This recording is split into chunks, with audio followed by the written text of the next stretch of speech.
Okay, good morning, everybody, and I am proud to be joined by my colleague and friend, Congressman Chris Van Hollen. Didn't want to demote him. We are each taking the lead in our respective bodies on this case. This morning, the Supreme Court announced its opinion in Citizens United. While my staff and I are still reviewing the opinion, this much is clear. The Roberts Court has turned back the clock on our democracy by over a century. This disastrous decision paves the way for free and unlimited special interest spending in our elections. With a stroke of a pen, the court decided to overrule the 100-year-old ban on corporate expenditures and override the will of millions of Americans who want their voices heard in our democracy.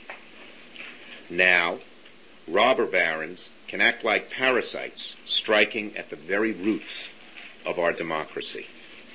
At a time when Americans are worried about too much influence, this opens the floodgates and allows special interest money to overflow our elections and undermine our democracy. Today's ruling, decided by the slimmest of majorities, guts our system of free and fair elections. The bottom line is this. The Supreme Court has just predetermined the winners of next November's elections. It won't be Republicans. It won't be Democrats. It'll be corporate America. Our system of government's the best in the world due to the ability of average citizens to participate and engage their elected officials without the belief that there are corrupting influences at play.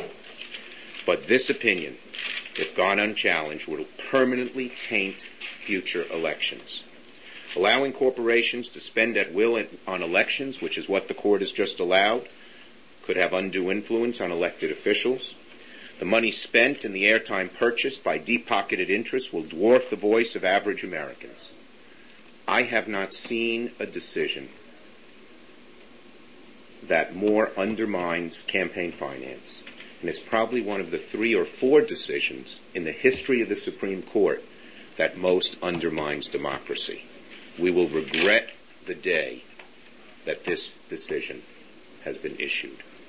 And at a time when Americans are so worried about having say in Washington, this just brushes those worries aside and says, leave it to big money, they'll take care of you.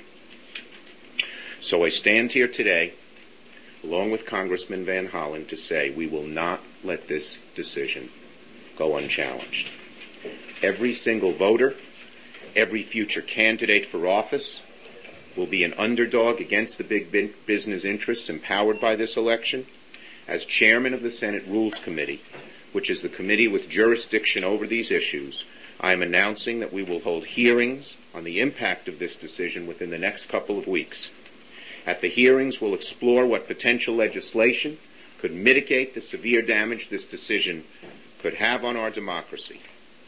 Chris and I are committed to pursuing legislation that can re-implement the ban on corporate spending, or at the very least, modify it in a significant way. We cannot, we will not, allow for corporations both to unduly influence elections and cast a shadow of corruption on our system of government. It is an imperative, if you believe in this democracy, to act and act now, and we will. Yes. Thank you, Chuck. Very pleased to be here with my friend and colleague, Chuck Schumer, and look forward to working with him to make sure we do everything possible to make sure that this decision does not stand.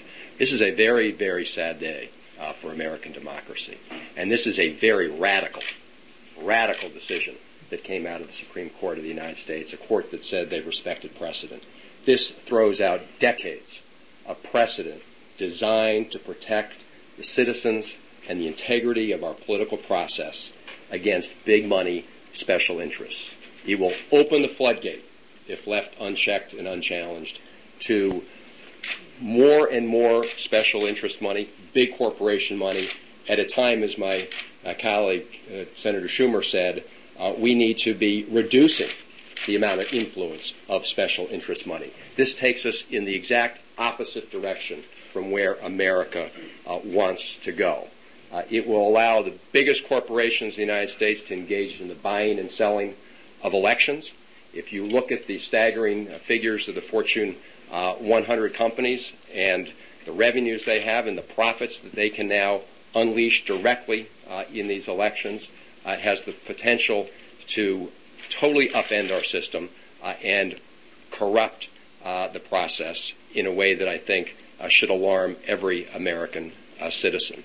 Just think of some hypotheticals, and as my colleague said, we're still going through the court decision.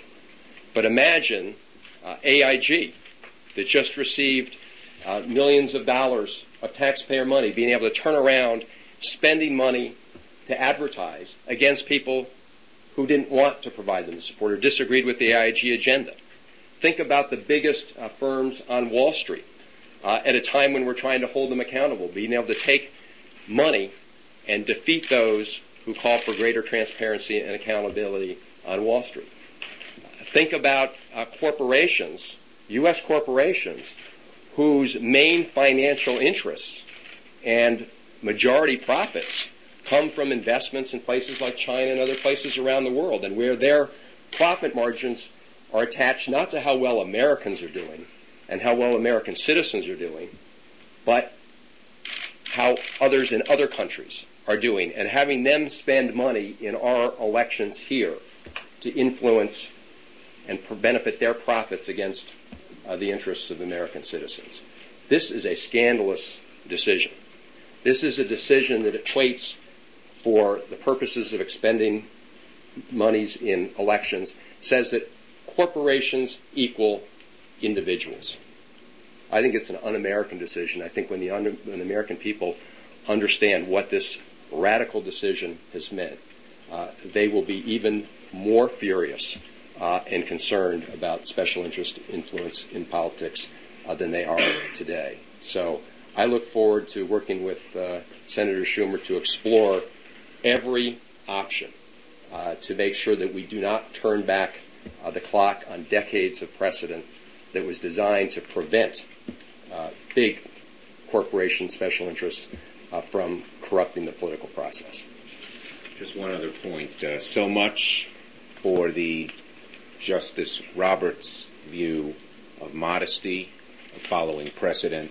He's turned back the clock 100 years on one of the most vital parts of our democracy. Ready for questions. Senator Schumer? Yes. Senator Schumer, do you have any information or indication from Senator McCain or anyone else on the other side of the aisle who might help you get to 60 votes on a potential piece of legislation? We've talked to both Senators McCain and Feingold, and we'll be working with them on this. We haven't gotten into specific details because we had to wait for the decision. We had to wait for the decision to see where to go. But Senator McCain and Senator Feingold have expressed interest in getting involved in trying to deal with this decision. Senator, what are some of the options you have to respond to a constitutional ruling?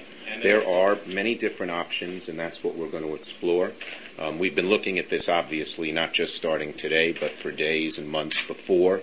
And there are various options, which I think I'm not going to go into now, but there are different ones. Well, I'll throw out a couple. There's the corruption issue, which the court dealt with. We don't know how extensively.